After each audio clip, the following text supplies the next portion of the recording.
This podcast of the Gamecock Central Takeover Hour presented by Firehouse Subs is sponsored by AAA Heating and Air. The premier HVAC company in the Midlands is growing. Are you a top HVAC technician? AAA Heating and Air is looking for dedicated applicants to fill their fast-growing service department with top-notch HVAC technicians.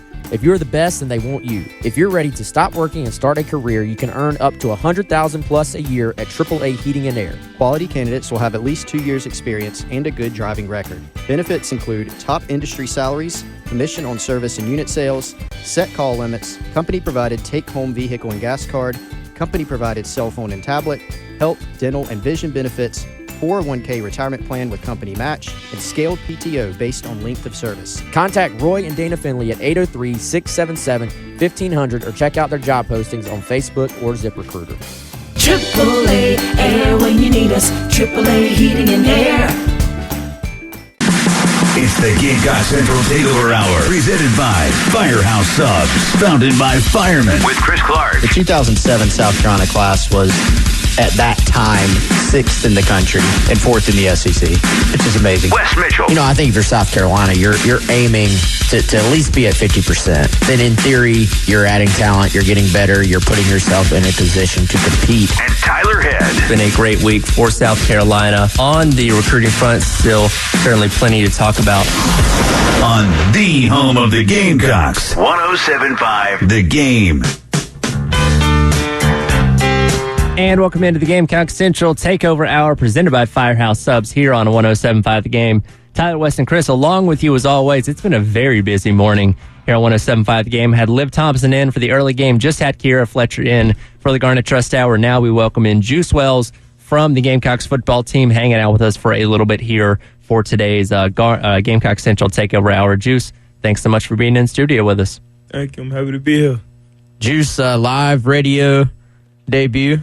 Yes, sir. How you feeling, man? What do you think of the studio? We gave you a little tour. What do you think? It's smooth, man. You know, y'all got a lot of TVs in here, a lot of electronic stuff I don't know nothing about, but it's cool, though. I'm willing to learn about it. Yeah, so we got Tyler back there, make sure everything runs smoothly. All we have to do is sit here and talk, man. So I know Gamecock fans obviously showed out at the spring game. They were out there watching you play, but maybe give them a little update. How do you feel like the spring went? What was kind of your focus? This is your second spring at South Carolina. I'm sure you were a lot more comfortable, a lot more settled in with your surroundings and class and your teammates. How did you think spring went for the team and you personally? Yeah, so everything outside of football went smooth. You know, of course, we learning this new playbook, you know, with D-Lo, you know, so, you know, just trying to gel together and try to learn the playbook together. Everything's been smooth, though. Like, if I can describe, you know, this spring, it's been smooth, you know, no major, you know, mess ups and stuff like that. But outside of that, everything's been cool. The chemistry with the team been good. Locker room's been good. You know, everybody's, you know, starting to come together, starting to feel more like a brotherhood. This time last year, you and Spencer were both new. I'm sure y'all are trying to kind of develop that rapport, that timing as QB and top receiver. If you kind of look back on where you were 1 year ago and now look at where y'all are right now, how much is different as far as just you knowing exactly where the ball is going to be, him knowing exactly where you're going to be on the field? Yeah, I can tell, like, I'm his go-to guy now. You know what I'm saying? Like, he trusts me a lot. You know, on third down, I got a feeling like he's coming to me or he's looking at me. You know what I'm saying? So, you know, just that, you know, that chemistry that we building, it feels good, you know, knowing that, like, I'm a guy that he depends on and that he's going to look at, you know, to make a big play. And I'm happy I also got that, just that you know, that chemistry with him. You know what I'm saying? Juice, what's been your, you know, effort to take your game to the next level? What have you really been honing in on, like crisp route running, you know, like working on the route running a little bit more? Or? You know, going into the offseason, I always, you know, look at myself like I got to improve everything. You know what I'm saying? I don't never, you know, just feel, okay, I'm good with route running. I don't got to work on that. I'm good with catching. I don't got to work on that. You know, I'm consistently working on every aspect of my game, whether that's releasing, catching, you know, route running, everything. You know, in the summertime is when I feel like, you know, I really get money. That's what I call it, like get money. I put that work in, you know what I'm saying? So I invest in myself a lot over the summer. I travel, I go train, you know, I go to Phoenix, go train with my quarterback, you know, and just consistently put that work in. I remember one of the Gamecocks Plus features is so good. You remember you and Spencer sat down and did the film room, and one of the plays you made against Tennessee, great catch, but you called it a terrible route. You remember that? No. You don't remember that? Wes, you remember that?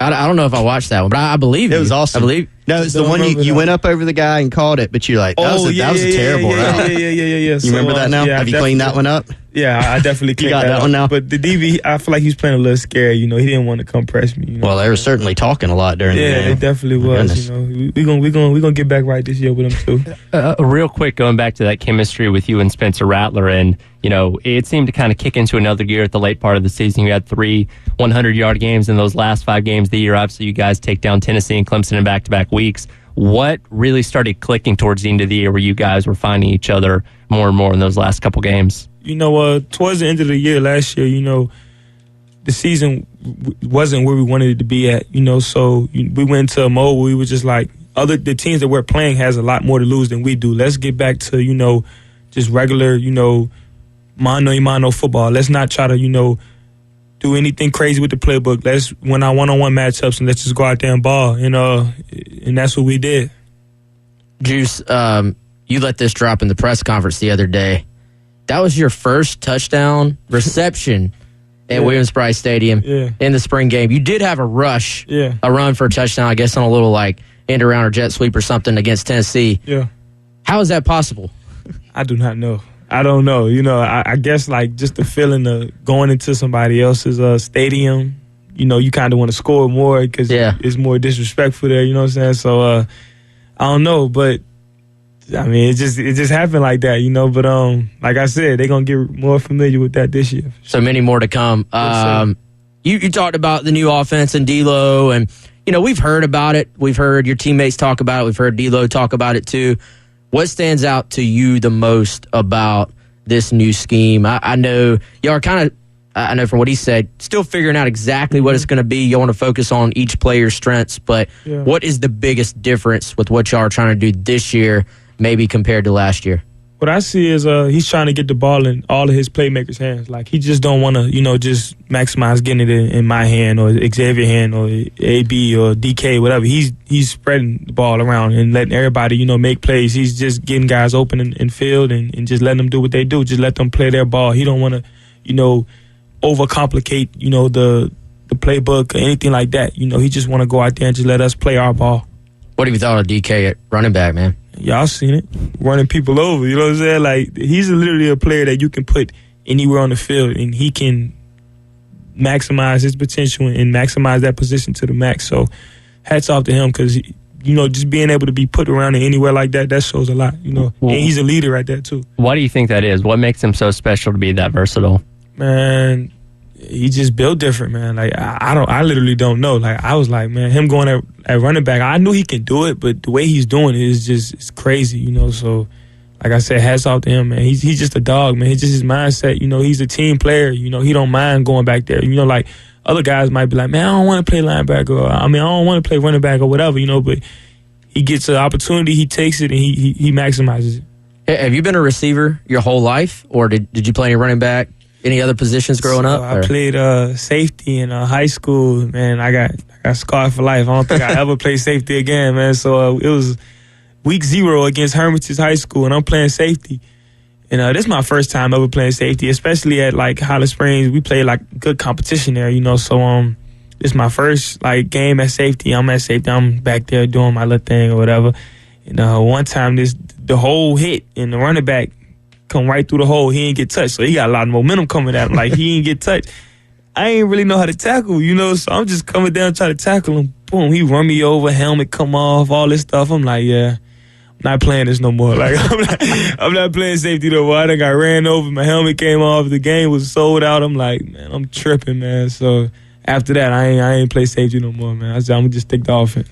So are you on the wrong end of somebody's huddle highlight somewhere, some running back? I definitely am. They have no idea that that's Juice Wells. They probably do. I think he knows. You know. Oh, he knows? Yeah, he definitely knows. I know he remembers that. He's going to tell his grandkids about that probably. You know what I'm saying? When you're in the league one day, I guess.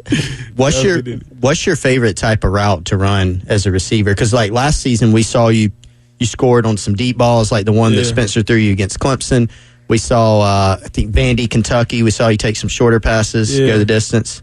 I don't really got a favorite. You know, I just get the ball in my hands. You know what I'm saying? Any way. You know, I take a hitch to the crib. I take a go ball to the crib, a post, whatever, a dig. I just like the ball in my hands, man.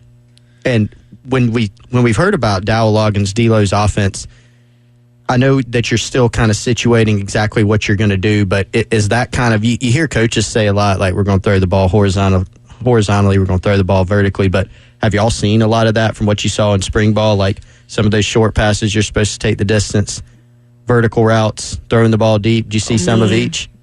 We didn't show everything in the Yeah, we know that. You know what I'm saying? But at practice, definitely, he's doing everything. Whether it's a hitch, whether it's a go ball, whether it's a dead, whatever. He's doing everything. You know what I'm saying? Anything you could think of, he's doing. He's moving us around in different positions. He's putting me at the slide, putting AB on the outside, putting Xavier at the slide. He's doing everything. You know what I'm saying? So you can't really just just put this offense in a box. You know what I'm saying? It's a lot of things you can do with it. Every player we've heard from so far talking about D'Lo seems to love the guy. What is it about him that connects so well with you guys? I feel like he's the same guy every day. He comes in the building and he's not hard guy to try to get along with. He's going to come in there and make you feel comfortable. He's going to come in there and just be himself, and that allows you to be yourself also, and he's just a cool guy to be around. He talk to you and he, like you his homeboy, but he also, when it's on the field, when it's time to go on the field and he's coaching things up to you, he's going to, coach you, of course, but you respect him coaching you because he's the same person every day. You know what I'm saying? Like, you know what to expect out of him. You mentioned some of the playmakers around you. Some of those guys are in the same spot you were in this time last year. Eddie Lewis, transfer, comes in. He's obviously expecting to make an impact. You go to the tight end room. A guy like Trey Knox, I thought he looked fantastic this spring. Yeah. Josh Simon can make some plays too. What have you seen from the guys around you that are kind of trying to do like you did last year, get settled in, and just go make some plays too? Yeah, they grinding right now, man. Trey Knox is real familiar with this offense because he ran it with Coach D'Lo at Arkansas. But Eddie Lou, he had a hard time at first, but now, you could tell, he's building his confidence. He's made a lot of plays, like y'all seen in the spring game. Josh Simon, he stood out to me this whole spring. I pulled him aside one day, man, you're going to be a baller. He moved. I don't know if y'all seen, I don't know if he was able to show it in the spring game, but, man, he can move. I'm talking about he catch an out route, and he's running up the sideline looking like a horse, man. I'm talking about he nice, man. I'm telling you. So a lot of the new guys is making plays and getting real comfortable, and hopefully we can just capitalize off this spring and go into fall ball and have an even better, camp there. Keep our conversation going with Juice Wells on today's edition of the Gamecock Central Takeover Hour presented by Firehouse Subs. As we hit this break, though, I want to let you know about the 107.5 The Game craft beer card. Head over to our website, 1075thegame.com, and click on Sweet Deals. You can purchase a $99 craft beer card. Total value is $285, all yours for just $99. It's good at 17 different Columbia locations, including places like the Old Mill Brew Pub out on Main Street in Lexington, as well as the Village Idiot Pizza, where Jay and Terry were out doing their show yesterday. They'll be out at Old Mill Brew Pub a little bit later on this afternoon. Again, 1075thegame.com. Click on Sweet Deals for your chance to obtain a craft beer passport. Be right back on the Gamecock Central Takeover Hour, presented by Firehouse Subs. It's the Gamecock Central Takeover Hour, presented by Firehouse Subs, founded by firemen with Chris Clark, Wes Mitchell, and Tyler Head on your home of the Gamecocks. 107.5 The Game. You have been selected as the first astronaut to explore the planet Mars. And welcome back into the Gamecock Central Takeover Hour, presented by Firehouse Subs here on 107.5 The Game. Tyler, Wes, and Chris along with you as always. Special guest today, Juice Wells, hanging out with us for a couple of segments. And Juice, want to go back. Obviously, you're going into your second year here at South Carolina. You transferred from James Madison after having a monster sophomore year. At what point while you were there and putting up these numbers did you kind of realize, hey, I might have the opportunity to jump up a level and go play for a Power 5 school? To be completely honest with you, from the moment I stepped foot on campus, my first day there, I knew I was going to, go somewhere and transfer and play at a bigger school, just because of the hunger and the aggression that I had built up in my past, high school, time period. I was like, man, I don't belong at a D1 AA school, and no disrespect to them at all, but I knew my game, and I knew what I was worth, but I didn't mind it because I knew it was making me, mentally stronger and more hungry, and I knew I was going to go in every situation, with the same mindset. So as soon as I stepped on campus, I knew I was leaving. I just knew I had to put in that time and to prove to them, and then also prove to, other coaches that I'll be able to, transfer. Where do you feel like you get your drive from? I know Coach has talked about that from the very beginning, just you being kind of a tone setter in practice. I think you and I maybe even talked about it in like those Garnet Trust interviews, but where do you get kind of that internal motivation from? My family, man. I'm my mom's only son. I got 7 sisters, so, just growing up in that household with all those girls, I'm like the man of the house, so it's like, a lot was put on me at a young age, and not a lot of stress, but like a lot was put on me. I felt like it was a lot put on me just because like I'm the only man in the house, a single mother, 8 kids, that it's kind of hard on her sometimes. So, then I got nephews back at home, so I really get that drive and that hunger from my family, and I know, like I got to make it out, and I just go in there with the same mindset that I have like in my everyday life. Like I attack this workout, I attack this day, and I know like, it'd be worth it in the end.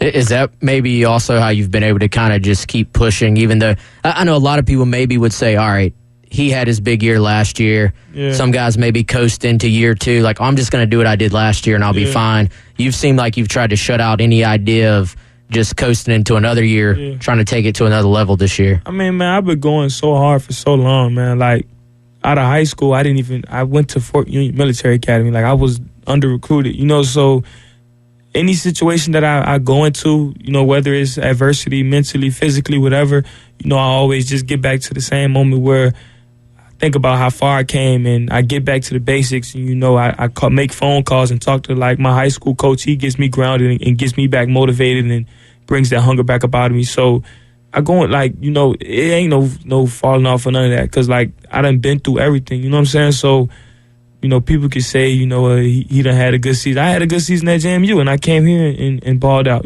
So, I mean, it ain't none of that, man. I'm going the same situation every year. I'm going to continually put the work in the summer and just continue to grind. And it ain't no complacency or none of that. We just going to keep on working. All right, let's switch gears a little bit here, Juice. This show is actually presented by Firehouse Subs, and I think you know that. Yeah. Juice, big Firehouse Subs fan. Yes, sir. As well. My guy Larry Chandler, man, that's my guy, man. Big Gamecocks fan. Every time I stop by Firehouse Subs, I give him a call. I'm in here, man, get my chicken, my own turkey bacon ranch, whatever. But that's what I'm talking about. That's my guy, man. Shouts out to him, man. He a real one. That's Tyler's favorite sandwich as well. The TBR, man. TBR. There you go. Abbreviated it. Yeah, that's my guy, man. Every time I go in there, I give him a call, man. That's my man. We're going to be, by the way, for anybody listening, we're going to be into the Camden Firehouse Subs tomorrow, home of Zay McLeod. But yeah, Larry, huge supporter of the show, huge supporter of Gamecock Athletics. We certainly appreciate him. I know Juice appreciates him. And we're going to have to get you to try some other subs too, man. Chris has his favorite. I don't know, man. That one hits the spot. You sticking to the TBR? I don't know. Wes actually has his own personal ranking system of the sandwiches. Yeah. Okay. What you think?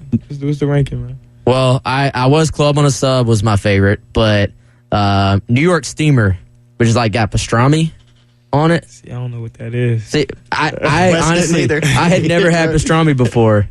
That thing, it changed my life, Juice. Oh, yeah. So maybe next time, might check it out. Might have to try it, right? I might. We'll see. It is hard to go away from the sure thing, with the TBR. You know what you're getting, It's very hard. We're going to see, man. Today's sub of the day, though, spicy Cajun chicken. If you want to go check that out, Firehouse Subs, $7.99 for a medium. Any of the 14 Firehouse Subs locations, you can get it. Spicy Cajun chicken. Yeah, really good one. That don't sound that bad. That's a really good one. FirehouseSubs.com. Juice, so on this show, we like to talk about other sports too, man. Yeah.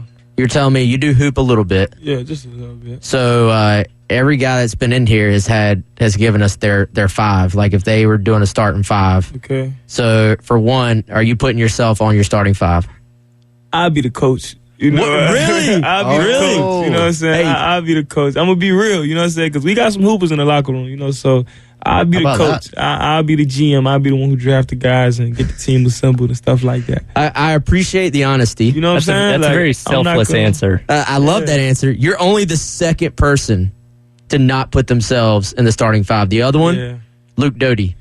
Oh, yeah. See, we smart. We not going to go out there and be missing shots and everybody get mad at us. You know what I'm saying? So I know I can't hoop like them other guys. So I'll be the coach and just get my team with something. But if I can do a starting five, I'll put T.J. Sanders. I'll put him at the 4. At the 1, I'll put Peyton Mangrum. At the 2, I'll put Eddie Lewis. Okay. I heard he was getting buckets in there, so we have to see about that. But at the 3, I'll probably do Xavier Legette. He a hooper. And then at the 5, I got to put a big guy down there. I'll probably put like Josh Simon or Trey Knox or something like that, Okay. You know what I'm saying? Yeah, so here's the thing I've noticed. You guys kind of stick together. Like, you got a little wide receiver, tight end flavor on your team. Yeah. Boogie Huntley had like 5 defensive tackles. Oh, I forgot about Boogie. Dang. Hey, apparently Tonka. I forgot about Tonka too. Dang. Oh, See, that's how you know I don't hoop, because all them guys are real hoopers. he clearly omitted Spencer Rattler, though. I don't know how well that's going to go. Yeah, dang. See, that's how you know I'm not no hooper, because I forgot all about everybody. Have you seen Spencer play? I seen his mixtape. Yeah, the highlight tape. Hey, that thing is pretty good. He was getting buckets. I didn't even know he was dunking and stuff like that. So. He got mad at me for saying he was pass first too. He didn't like that because I thought quarterback in the first few clips on his highlight tape is him dishing some really nice assists. He's like, nah, I'm score first. Yeah, he's a bucket too. I forgot all about that, but I never seen him hoop like in real life. So I don't know. We had to get the boys to the court one day. He might have given it up. Yeah, I don't. That's what he told us. He said he doesn't really play anymore. So he's like, nobody here knows that he's like pretty nice. Yeah, some guys actually really take it serious. Like, they go to the strong and like actually like hoop. Like last night, Eddie Lewis and them was hooping last night. I was like, man, y'all can have it. I'll just shoot around in the neighborhood a little bit. I go there, they gonna try to get me on the court. I'm gonna be missing every shot. They gonna be yelling at me, come on, Juice, tighten up. Like, I ain't got time for that.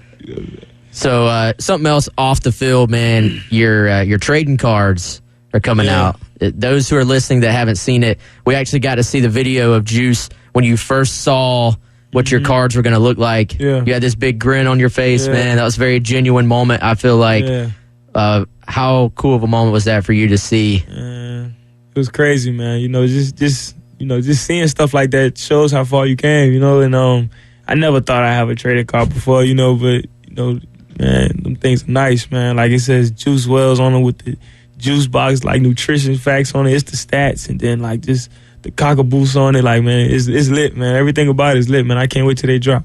Yeah, so that's being done by Johnso, which is a private company that's started to get into that game and does a really fantastic job. Chris, they did the soccer. Working on some soccer ones for Cat Berry and Haley Meadows and a bunch of other schools, too. They've done a lot of football cards. He does a great job with that. Yeah, shout out Joe Johnson, who puts his vision into those cards. Do we know when those are going to drop yet? Is it possibly going to be soon? Yeah, it'll be soon, but we'll do like a big drop date and let everybody know on Instagram and Twitter and all that type of stuff. Autograph copies be available? Yes, sir. Can we get one for the studio?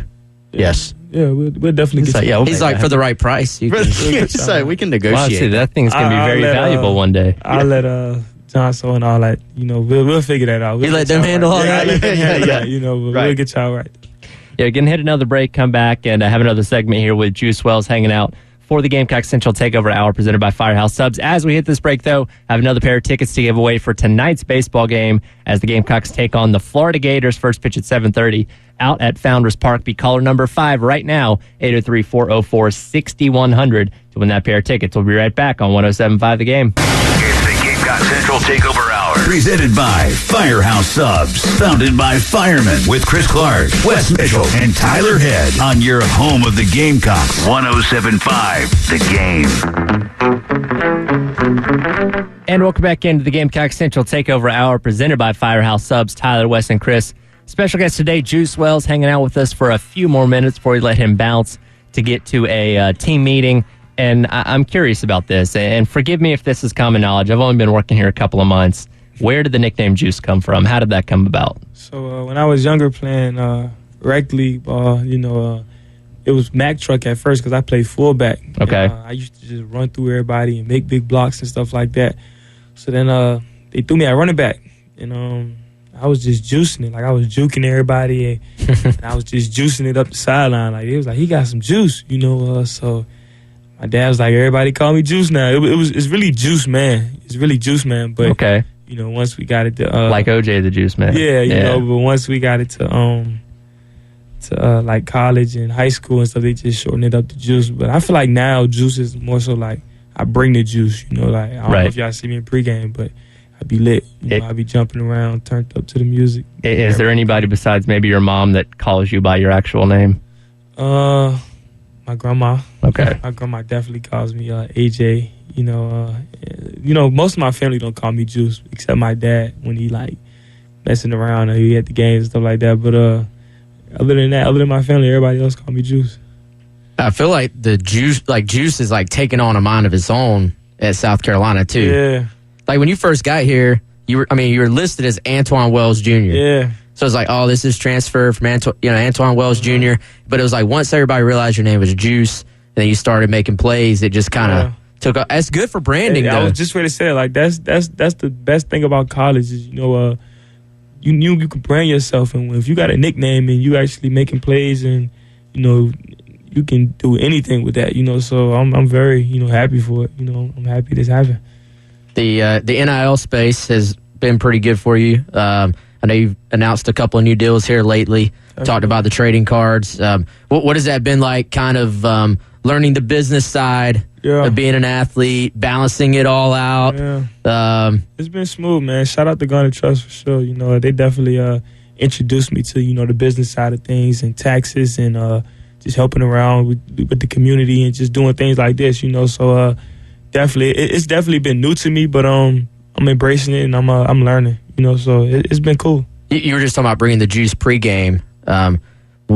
This may be like a simple question, I don't know, but for fans who have never put on the helmet, ran out for the entrance, what is it like just being on a sideline before, let's say, Tennessee game, big SEC game, sandstorm hits, like the lights are just, I mean, that's got to be a feeling. All right, so I got the perfect description for you. So I don't know if y'all seen movies like Troy or like war movies and stuff like that, but that's how I feel like with big games. Like it's like you know, like the Roman castles, like the Colosseums and stuff. Like it reminds me of that because like we're in the Colosseum surrounded by people and they're watching us go to war. So I look at myself sometimes as like Troy, like, you know, Achilles or Troy. Like I try to imitate him, like when I'm out there, like we ready to go to war, you know. So that's, if you can describe the feeling to me, that's what it feel like to me. You know? You're the first person to bring up Greek mythology on the Gamecock Central Takeover Hour. You know what I'm saying? That is a good movie. Yeah, that's my favorite story. Movie. That's my favorite movie for sure. Great mindset to be in. Yeah. I feel like. Hey, so how much trash talk goes on on the field? Probably a lot of stuff we could never. This is like a PG show. We could probably never say half of what's being said. But I mean, sometimes it's obvious on TV, like the Tennessee game, which I don't know what they would have had to be talking about to the receivers of all people as they were getting burnt up and down the field. But how much just kind of back and forth is there? So it really depends on who you're playing and their type of style of play, you know. So I'm never gonna, you know, come out and talk at you and go crazy at you. I could be completely quiet and go play my game. But once you say something, once you trigger me, it's on now. You know what I'm saying? So it just depends on who you're playing. You know, like big teams, you know, they confident, they feel good, you know, so they gonna feel like they got the right to come out there and talk, you know, and all we gonna do is just keep backing it up, you know, and we gonna talk our junk back, you know. So yeah. Do you like playing? You probably like playing at home better than on the road, right? But you seem like you got a little chip. No? Nah, I like playing on the road, man. Do you? I like walking in their trap and taking over their trap. You know, like I like going in there like you know, I like to take over. You know, was the Clemson game the most fun then? So, because of that? Yeah, and the crazy thing about Clemson game is I never knew the history behind like that game because I'm new to like SEC and, you know, this rival. So what really triggered me was I looked up in the banners and I seen like the national championships they won. I'm like we're really playing like Clemson, you know, like they supposed to have this big old, you know, name household. I'm like, oh, this is a huge opportunity for the team and for us to, you know, shock the world. And once I looked around and seen like the fans coming in and stuff, I'm like, oh yeah, it's go time. So I got in that mode. I got to talking to the crowd and it was lit. I'm like, oh yeah, it's on now. Have you gone back and looked at, speaking of the Clemson game, so that clip that the Gamecock football social media team put on Twitter, and it was the huddle before the final play, and E-Doug basically said, give the ball to Juice. Yeah. What were you thinking over there? Were you saying anything? Were you just sitting back? What do you think? Yeah, so in moments like that, I like to, separate myself from the huddle and just be prepared for whatever. I don't like to go in there. Like, as you can see, it was a little hectic in there. You know what I'm saying? So I don't want to put myself in that position to where it's a lot of thinking and all that. Like, just go out there and ball, So I stepped away from the huddle like I always do and just be ready for whatever, and shout out to E-Doug, man. Like, that shows a lot from me and him and from the team, for them to believe in me and for having that much trust in me. And that shows how much of a leader he is to even sit up there and call that play, But like I said, I separate myself from that type of things, and I just be ready for whatever. Real quick, do you guys like to have bulletin board material, things to motivate you? What you mean by that? Well, ESPN put out their first FPI for 2023. They're projecting y'all are going to go 6-6 and may not make a bowl game. So if you need something to put on the bulletin board, there you go. Man, it just seems like the world is against us, man. That's what it seems like, But we don't really care about that. We just gonna continue to go out there and ball. Like, they can put whatever they want about us, man. The fans here and everybody here know what we're capable of, and we just gonna have to continue to shock the world. Right. Well, we'll let you go. We know you got to bounce and get to that team meeting, but thanks for hanging out with us for a little bit today. Appreciate y'all, man. This was fun. Absolutely. Appreciate you, Juice. All right. We can't wait to see you ball out this fall. Yes, sir. All right, that'll do it for Juice hanging out with us on today's edition of the Gamecock Central Takeover Hour, presented by Firehouse Subs. He's got to get to a team meeting. We'll come back and talk about all these recruits that they pulled in yesterday right here on 107.5 The Game. It's the Gamecock Central Takeover Hour. Presented by Firehouse Subs. Founded by firemen with Chris Clark, Wes Mitchell, and Tyler Head on your home of the Gamecocks. 107.5 The Game. And welcome back into the Gamecock Central Takeover Hour, presented by Firehouse Subs.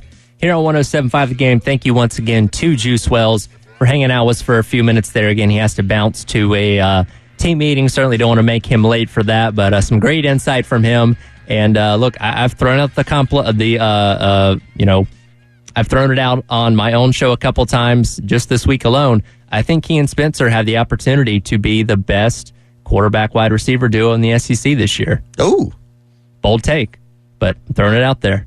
You should have shared that with him.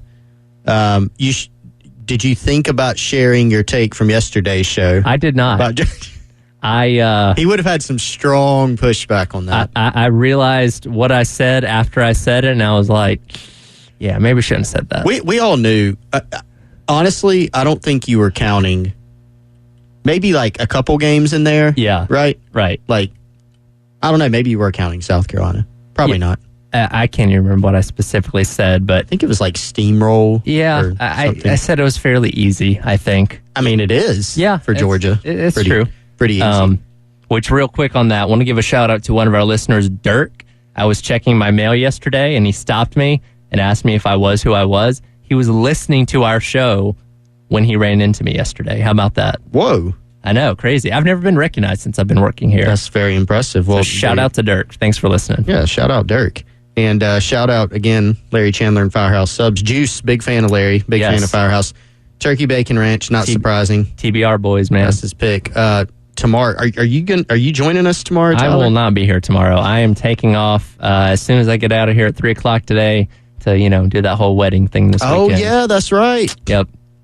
That's right. Now, where's the location? It is in Georgia. Okay, back home. Yeah, it's at a state park. Well, congratulations are in order once again. I forgot that was this weekend, and now I feel badly. You guys will be flying solo tomorrow and next week. When you are up there, yep, at your wedding, will you be, or when you're doing all the activities, yep, beginning tomorrow, because you're getting married on a Saturday. That's correct. Okay, so tomorrow you'll have some stuff going on, pre-gaming for the wedding. Will you be thinking about missing out on a TBR? In Camden. I feel like I can probably get one tomorrow before I head down for the rehearsal dinner. Make sure you do that. I think that's going to be on my list of things to do. All right, that sounds outstanding, man.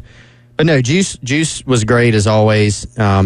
Always has some good insights. Not afraid to speak his mind. Not like in a controversial way, but you don't get like the canned answer. His motivational speech. Yeah. We had somebody text in that said they were ready to run through a wall after that. Like they were fired up. Absolutely. I thought it was also like obviously you guys can't see him in here at this point, but asking him about playing at home versus playing on the road.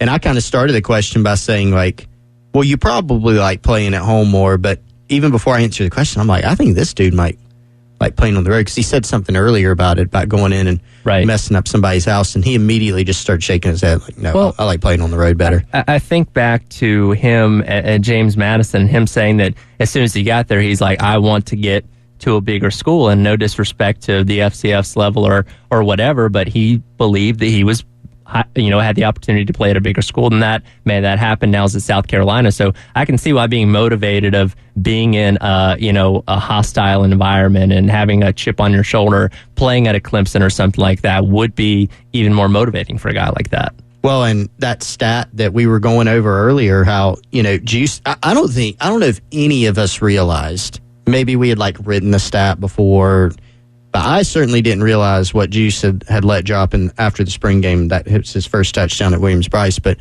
just even look at that. Yeah. Part of it is game flow and how things go. And he did score the touchdown at Tennessee, the rushing touchdown, but 6 touchdowns all on the road. Yep. So he definitely has that chip. And look, that's another reason why, if you're a Gamecock fan, you should be super excited about Juice Wells deciding to come back again, or to come back this season in Columbia, because with the season he had, with what he did at James Madison, with just the athletic traits he had, I mean, talking to some people who cover the NFL draft and are really in that scouting world, I mean, if he left, he would have been drafted. Yeah.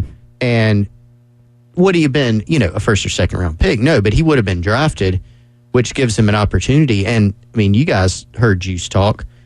He's someone who believes in himself and bets on himself. And so when he left James Madison, he knew he would have opportunities to go play Power 5 football. This is someone that I could see betting on himself in the offseason and saying, you know what, I'm going to go to the league. Maybe I'm a 5th, 6th round pick, but I'm good enough to stick on a roster and get to that second contract. Right. So huge win, I think, for South Carolina that they're able to get him back in the fold this year. No, absolutely. And going back to just kind of the chemistry that he and Spencer developed at the end of that season, particularly in those last 5 games. Like I said, he had 300-yard games in that stretch and kind of carrying that momentum. We saw him connecting a little bit in the spring game, obviously, but having a year on campus, a year in the system under their belts, they should be ready to go by the time North Carolina rolls around. Yeah, I mean, Juice speaking very highly of some of his teammates. He mentioned Trey Knox at tight end.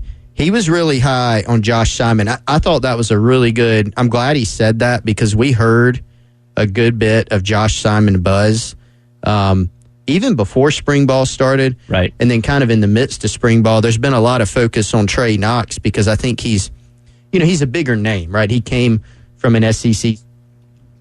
He was a 4-star recruit.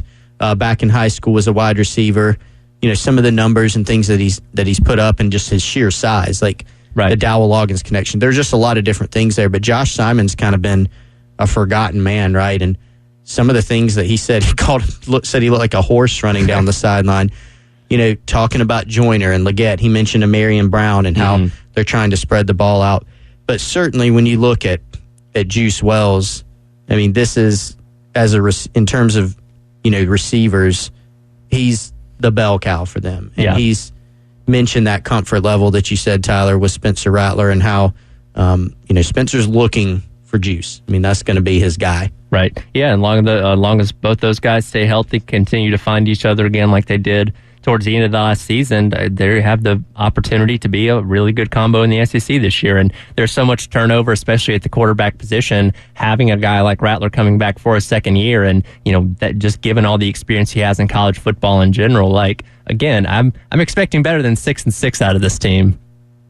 Yeah, I think, and that was another classic reaction by Juice. He just he didn't say too much. Right. He didn't say that's completely crazy, but his face kind of told the story there. I don't think it seemed like he was kind of unaware of the FPI. And again, they do the best they can to block all that stuff out, and the coaches, make sure that they're focusing on the task at hand. But if that can at least get in the ear of a couple of people in the locker room, then I've done my job, right? Oh, absolutely. Yeah, good job fitting that in, Tyler. Little motivation there, as if Juice needed any more motivation. I think he kind of can create it for himself. Hey, let me take a second to tell you guys about our friends at Amy Mason Cup State Farm. Any parents out there like me, you know you do absolutely anything for your kids, and that's why it's so important to protect them with life insurance from State Farm. State Farm agent Amy Mason Cup will help make it easy and affordable to help you protect your family no matter what the future holds. Because for the people you do anything for, life insurance can mean everything.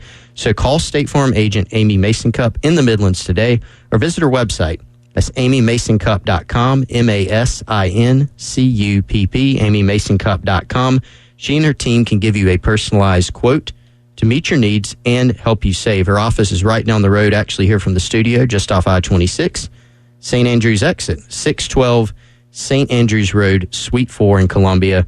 Or you can give her office a call and chat with a friendly and knowledgeable team member. It's 803-772-5554. Again, that's for life insurance needs, but also any others that you may have. Home, auto, if you want to switch and save. Protect your family with life insurance. It's Amy Mason Cup, State Farm.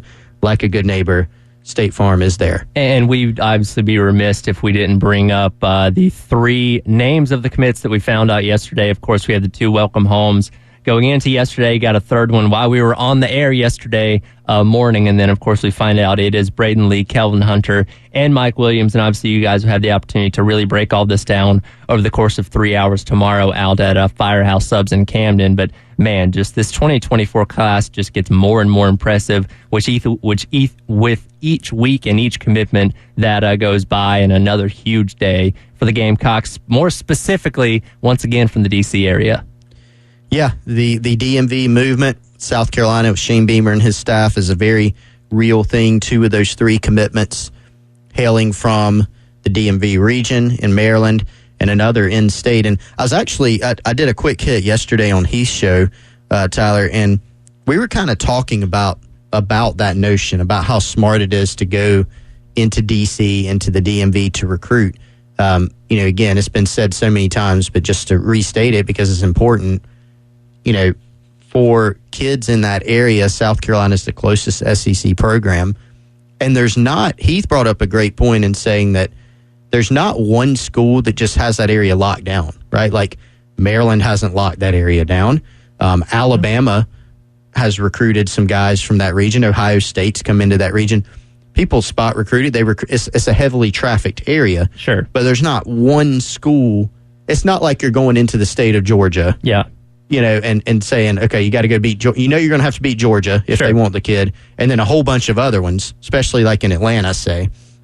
It's not that way up there. And so it was a natural area for a school like South Carolina to go into. And then Shane Beamer has all these ties. He has ties up there. Torian Gray, who coached with Washington in the NFL and spent time at Virginia Tech. Pete Limbo, Sterling Lucas, who spent time with the Baltimore Ravens in the NFL. So lots of ties up there that make sense. And so they have really been, over these past couple cycles, look at who they signed last class, who they've signed this class, who they have a shot with this class.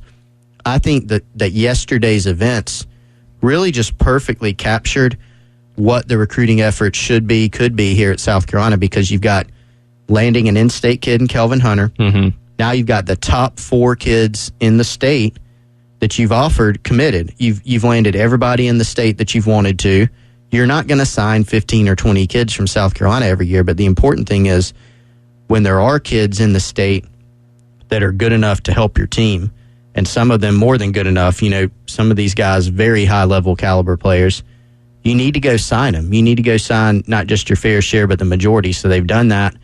But then going outside the box and finding high-level talent from other areas. So that's what they've done in the DMV. So in Braden Lee, the 4-star corner, and then Mike Williams, who's, a 3-star prospect, but this is a big 6'5", 310, 315-pound guy who could play guard or tackle. You go find talent like that. They're in the mix with Dylan Stewart, who's the number 1 prospect in the country from the D.C. area. Things are looking up in this class, and it's a top 5 class. The only bad news, quote unquote, Tyler, that you could say is there are other SEC teams that are right up there. Of course, Georgia is right up there, Alabama, and then Florida. That's 1, 2, and 3. In the country.